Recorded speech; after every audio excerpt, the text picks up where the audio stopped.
안녕하세요. 김성겸 목사입니다. 산돌 성경 읽기에 오신 여러분 환영합니다. 오늘은 욥기 4장에서 6장까지의 내용 살펴보도록 하겠습니다. 욥기 4장은 욥의 하소연에 대한 욥의 친구 엘리바스의 대답입니다. 엘리바스의 말의 핵심은 모든 일은 하나님이 만드신 질서 안에서 일어난다는 것입니다. 1절에서 11절 보시면 죄 없는 의인은 망하지 않는다. 그러나 악인은 반드시 멸망당한다 라고 말하면서 12절에서 21절에 보면 엘리바스가 자신의 영적 체험에 대해서 말하면서 하나님 앞에서 누구도 의로울 수 없다. 우린 다 죄인이다. 이렇게 강조를 합니다. 결국 엘리바스의 말의 요지는 두 가지라고 볼 수 있어요. 우선 첫 번째로 만일 욥이 의롭다면 하나님께서 그를 고난에서 건지실 것이니 원망하지 말고 겸손히 그의 은혜를 구하라. 그리고 두 번째로 만일 욥이 죄를 지었다면 사실 모든 사람이 죄인이지 않습니까? 하나님께 회개하고 고난에서 벗어나라는 권면이 되겠습니다. 엘리바스의 말이 옳은 것 같아요. 그러나 욥기 1장과 2장에 왜 욥이 고난받았는지 기록된 배경을 보면 엘리바스의 말은 사실 틀렸습니다. 엘리바스는 자신의 체험을 근거로 하나님은 이런 분이시다, 욥은 절에서 고난을 받는 거다 판단을 하는 오류를 범하고 있는 겁니다.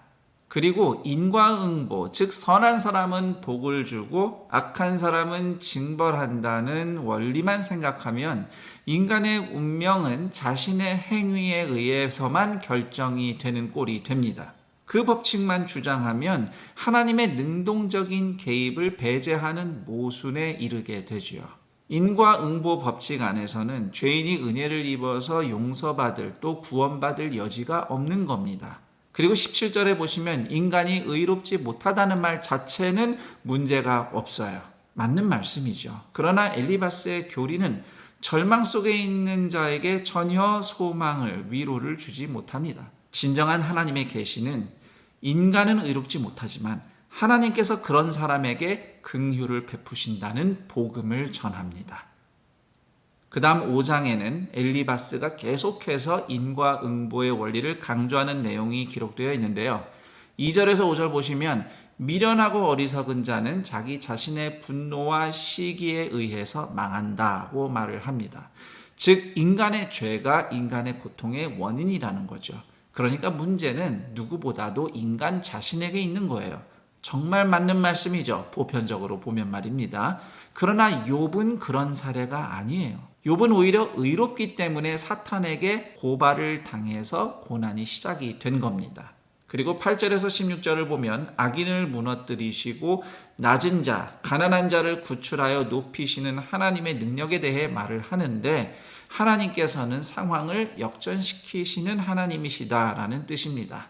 17절에서 27절 보면 인간이 만나는 고통은 하나님이 주시는 징계나 훈육일 수 있다고 말을 합니다. 17절을 보시죠.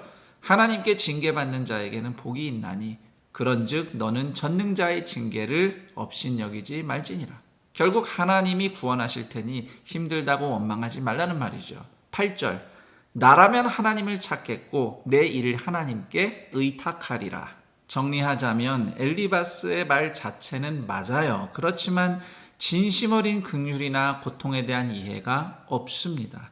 이런 것은 죽은 교리입니다. 죽은 신학이에요. 고통받는 자를 살리는 신학이 아닌 것입니다. 6장에서는 엘리바스의 말에 대한 욥의 대답이 기록되어 있습니다. 1절에서 7절 보면 욥 자신의 고통의 무게를 친구들 중 누구도 이해하지 못한다고 지적하면서 고통의 배후에 하나님이 계신다고 다소 충격적인 말을 합니다. 4절 말씀 전능자의 화살이 내게 박힘에 나의 영이 그 독을 마셨나니 하나님의 두려움이 나를 엄습하여 치는구나. 정말 불편하게 들리는 말이지만 사실 그렇습니다. 욥기 1, 2장의 내용을 보면 하나님께서 이 고난을 허락하셨어요. 8절에서 13절 사이에서 욥은 하나님이 나를 치셨으니 하나님이 빨리 내 생명을 거두어 가시라 이렇게 말을 합니다. 11절 무슨 기력이 있어서 기다리겠느냐 내 마지막이 어떠하겠기에 그저 참겠느냐. 그저 주님이 어서 나를 데려가셔서 고통이 끝났으면 좋겠다는 뜻입니다. 14절 이하에는 자신의 고통을 몰라주고 가르치기만 하고 위로해주지 않는 친구들을 여러 가지로 비유하며 비판하는 내용인데요. 14절을 보세요. 낙심한 자가 비록 전능자를 경외하기를 저버릴지라도 그의 친구로부터 동정을 받느니라. 여기서 동정으로 번역된 히브리어는 헤세드입니다. 긍휼이라는 뜻이죠. 욥이 바랐던 것은 자신이 설령 믿음을 잃고 절망하는 지경에 이르렀어도 그를 긍휼히 여기는 친구들의 사랑이에요. 이런 상황에서도 깨어지지 않는 언약적 사랑인 것이죠. 예수님께서 그런 긍휼을 우리에게 베푸셨습니다. 예수님은 엘리바스처럼 상받을 만한 의인이 아닌 소망이 없는 죄인, 믿음을 잃은 병자를 찾아가 만나 구원하셨습니다. 15절에 변덕스러운 개울이라는 표현이 나오는데요. 중동의 광야에는 우기에만 물이 흐르고 건기에는 물이 전혀 흐르지 않는 건조한 계곡, 즉 건곡이 있습니다. 이것을 아랍어로 와디라고 부르는데요. 영어에서도 그냥 와디라고 합니다. 이것이 바로 변덕스러운 개울입니다. 이처럼 긍휼 없는 욥의 친구들은 변덕스러운 와디 같고 또 27절에 기록된 것처럼 고아를 노예로 제비 뽑고 친구를 팔아넘기는 것과 같다고 비판합니다. 그리고 28절 이하에서 자신의 고통에 긍휼의 얼굴을 비추는 것이 진정한 의인의 모습이라고 말합니다. 6장에서 인상 깊은 구절 하나를 뽑으라면 그것은 10절입니다. 그러할지라도 내가 오히려 위로를 받고 그칠 줄 모르는 고통 가운데서도 기뻐하는 것은 내가 거룩하신 이의 말씀을 거역하지 아니하였음이라.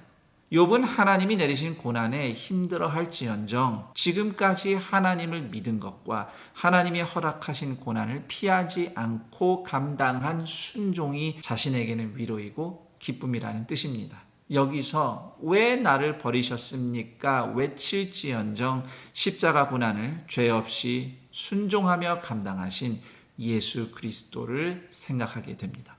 여기까지 욥기 4장에서 6장 내용을 살펴봤습니다. 그럼 전 여기서 인사드리고 내일 그 다음 내용과 함께 여러분 다시 찾아뵙겠습니다. 감사합니다.